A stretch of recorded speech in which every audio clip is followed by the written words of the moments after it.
How are you? At the end of this church year in the Gospel of Matthew, I love this parable about, traditionally we've called it the parable of the talents. And to me it says we are trusted by a generous God. And once we get the hang of grace, we just keep on experiencing it. Get it, and it just keeps getting better. And we are free to have a go. We don't have a mean, vindictive God who's just looking to pick us off for each little thing we get wrong. Generous, gracious, forgiving. Let's look at the text.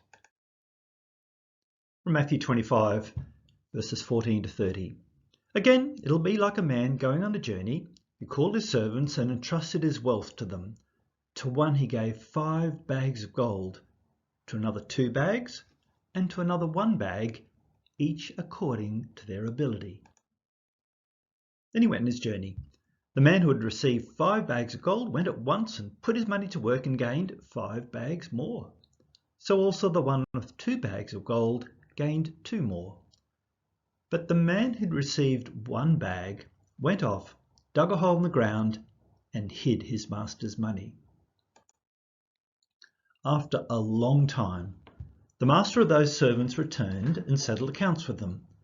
The man who'd received 5 bags of gold brought the other 5. Master, he said, you entrusted me with 5 bags of gold. See, I've gained 5 more. His master replied, well done, good and faithful servant. You've been faithful with a few things. I'll put you in charge of many things. Come and share your master's happiness. The man with 2 bags of gold also came. Master, he said, you entrusted me with 2 bags of gold. See, I've gained 2 more. His master replied, well done, good and faithful servant. You've been faithful with a few things. I'll put you in charge of many things. Come and share your master's happiness. Then the man who received 1 bag of gold came. Master, he said, I knew that you're a hard man, harvesting where you've not sown and gathering where you've not scattered seed. So I was afraid and I went out and hid your gold in the ground. See, here's what belongs to you. His master replied, you wicked, lazy servant. So you knew that I harvest where I've not sown and gather where I've not scattered seed? Well, then you should have put my money on deposit with the bankers, so that when I returned I would have received it back with interest. So take the bag of gold from him and give it to the one who has 10 bags.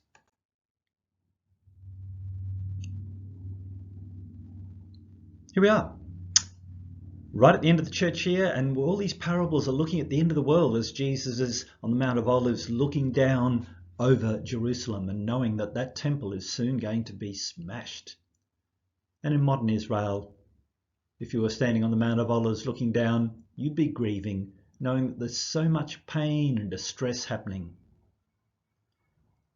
But it's not the end yet. So what do we as Christians and people of faith do? What's our part in your kingdom come? Some of the early Christians were so obsessed with, oh, Jesus is coming soon, we don't have to do anything, that they lost sight of living by faith right here and now. So we know it's going to be for the long haul, 2,000 years later. Still, what do we do? How do we live faithfully and well? How do we enter into our Master's joy? I'd like to look at the third servant. So they've each been given money according to their ability, but he just buries the gold. He's unwilling to have a go. He's afraid. And there's a judgment. Well, you lose everything. We need to hear his reply as a very inept attempt at a compliment. Oh, well, I knew that you were this corporate raider and you're busy out and going doing things, and I couldn't do that. And it doesn't work. And I guess, and I'm asking this personal question, are there parts of our lives, parts of my life, that are so ruled by fear that I'm unable to act positively or faithfully? And I'm missing out on sharing in God's generosity and joy and the whole flow and rhythm of grace. If you're like me, there are parts. And they need attention, loving attention paid to them. I went to a book launch this weekend, and it's a book launch by Sister Lucy Tierney. She's a Catholic sister, and I've attended workshops that she's done for over 20 years, and I value her highly. And she was my spiritual director for a while, and she was very helpful at some key vital times. She's a sister of the Order of St. Joseph's. She does great work. And the book is called Inner Invitations. And it's her way of inviting people who aren't particularly Christian into that journey into God and into grace and into mercy. And what caught my attention, what I needed to hear yesterday, and maybe you need to hear now, is her simple practice of pausing for 2 minutes every morning. And she says, this is for us becoming aware, noticing how we are, and then if we do that, that allows actually the possibility of better choices about how to respond well. So here's the pausing. And like to think about the third servant who simply buried the bag of gold. What if he'd done Sister Lucy's practice and had paused? So the first thing she tells us to do is find a brief moment in your morning routine to be silent and still. So our third servant is silent and still. And the invitation is drop beneath your busy mind, rushing, all the fantasies, whatever else, all the fearsome scenarios, all the things that might go wrong or whatever else, or all the things on your have-to-do list. Drop down into you in your own skin. So our third servant does that. He's pretty uptight. And now we're pausing for inner noticing. So we've stopped. We've tried to drop below that rushing around. The question is, how am I? So third servant asks that question and I'm a total mess. I'm just under so much pressure. I've been given this bag of gold, don't know what to do with it. I'm scared that I'm going to just mess it all up. And Lucy says, allow that response to arise spontaneously, or in my language, don't filter it out, just let it come up what happens, whether it's pretty or not, or whether it's bad language or not. You might be surprised at how strong your reactions are. Just let it rise up spontaneously. And here's the key thing. And if you're able to do this, you're already on the path to healing. Hold the inner reality of how you are gently and compassionately. So you're not judging yourself saying, oh, you stupid idiot, you've messed it up again. You always do this. Holding it gently and compassionately. So there's our third servant. I've got this gold burying the ground and I can't sleep because I'm just worrying about it. And holding it gently and compassionately. And now, as we've done that, the possibility of choices arises. And Lucy says, if you can, identify a follow-through practice that allows you to shift your energy into a more balanced reality throughout the day. Sister Lucy's big on finding the balance. So our third servant is way out of balance, way out of whack. Not sleeping, fearful, worried about this money buried in the ground, but not able to do anything about that. Is there something our third servant can do? At least he's starting to think about that possibility now. Might not happen today, but maybe after a few days, there will be a change. So the question is always, is there some inner invitation to do things a bit differently? Your spirit and God's Holy Spirit love getting together to show you things you're not quite ready to get yet with your brain or stuck in your emotions or whatever else. Listen for the invitations. So now we're pausing for choices, and we're encouraged to carry this awareness into the day.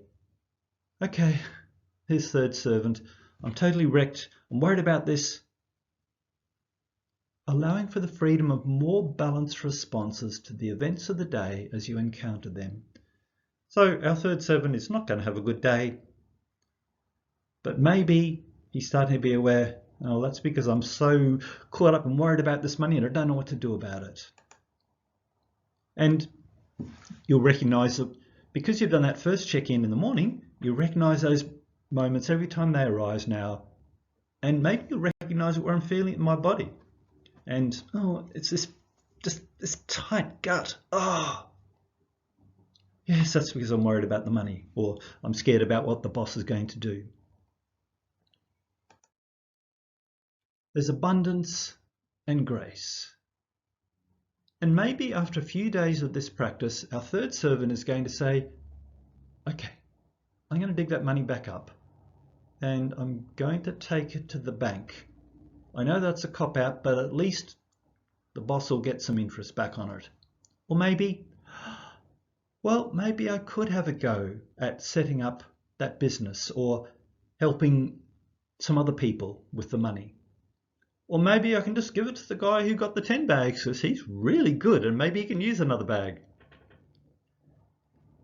Abundance and grace also applies to the not so easy and straightforward parts of our lives. There are those 10 bag of gold gifts and talents that we have, and things just flow smoothly. There's the 5 bag talents. It's the niggly 1 bag or 1 talent gifts. They're the ones that cause us trouble. And that's where this attention to get us back in touch with God's grace can be so helpful. And there's a promise. Once you get the hang of grace and forgiveness and God's love, once you've got it, it'll just keep flowing in you. It's like that spring bubbling up, and if you try to squash it down, it's going to blow the lid off. That's God's grace at work. So there's the invitation. Work on the not so easy and straightforward parts of our lives, and you'll experience grace right there. So maybe think about this as a practice. Do your 2-minute pause. Take the brief moment to be still. Drop beneath your busy mind. Ask, how am I? Listen spontaneously. Hold this inner reality gently and compassionately, and seek a more balanced reality throughout the day. Then, out of that awareness, maybe you can make slightly better choices as you come back into balance. Peace of God help you to grab the hang of this abundance and the deep love that God has for you. And finally, if you're interested in exploring more of this, here's the website, and you're able to download the first chapter from that book at no cost. Every blessing. And here's that book, Inner Invitations by Sister Lucy Tierney, and you can find it at the website experiencelivingpurposefully.com. So if that's a help, you know where to go, and you can download that first chapter without cost.